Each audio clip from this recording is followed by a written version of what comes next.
Hi guys! For today's vlog, samahan niyo naman ako maghanap ng masarap na pastry sa Gagalangin Food Park. Whops up, whops up! Pangalan pa lang ng store, ang cool na. Mapapakool kaya ng pastries at inumin ng whops up ang ulo ko. Ano pa nga ba ang ginawa ng ating Renny? Siyempre, umorder na ako at ang in-order ko ay ang Craftfuls. Ang bestseller nila sa inumin na strawberry lemonade. Habang ginagawa nga ang aking order ay nagtingin-tingin ako sa menu nila.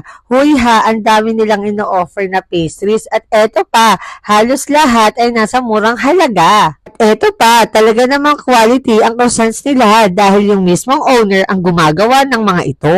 At mga kade, nag-o-offer din sila ng mini donuts. Di ba uso ngayon yun? Halos kabi-kabi lang ang tindahan nito. Pero wag ka! Yung mini donuts nila ay talagang quality at maraming sauces ito sa murang halaga. Huy ha, wala pang ilang minuto tapos na ang aking order at eto na! Grabe, napakabango! At napag-alamanan ko rin na ang Whops Up ay pagmamayari ng mag-asawang Mr. and Mrs. Danyas. Huy ha, etong order kong Craftfuls ay wala pang 100 pesos. Ito na ang aking order strawberry lemonade. Huy ha, talagang fresh lemon ang ginagamit nila sa kanilang lemonade. At yung strawberry, huy, grabe! Talagang strawberry jam ang ginagamit nila.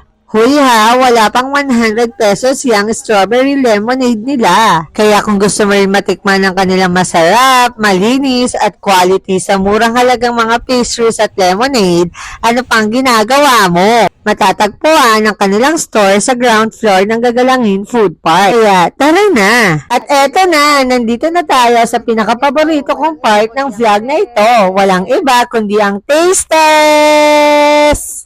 Hoy ha, ang sarap! Yung ginamit na chocolate ay hindi ganun katamisan. Thumbs up ako sa sarap ng Craftfuls. Etong lemonade talagang naman nakaka-refresh yung lasa. Nang dahil sa pastries at lemon ng Whops Up ay nawala sa isip ko na mainit ang ulo ko. Thumbs up para sa masarap at murang pastries at inumin ng Whops Up. Mas araw-araw ang kanilang store. Uy, nag-crave yan. Ang salamat!